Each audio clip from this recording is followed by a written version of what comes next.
Hello friends, welcome back.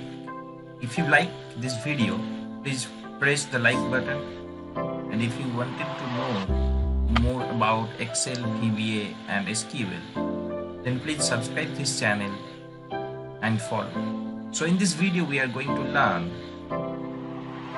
how to delete a worksheet. So I will show you two ways. First one is ribbon method and the other one is right click method. So first I will show you the right click method. Suppose you want to select the employee details sheet. So just click here and press and right click. Then you just click here delete option. Ask you, are you sure you want to delete the sheet or not?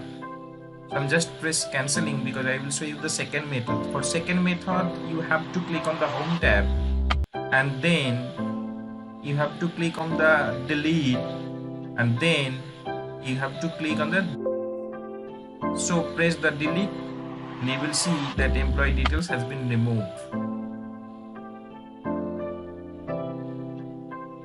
So that's it for this video. Thank you.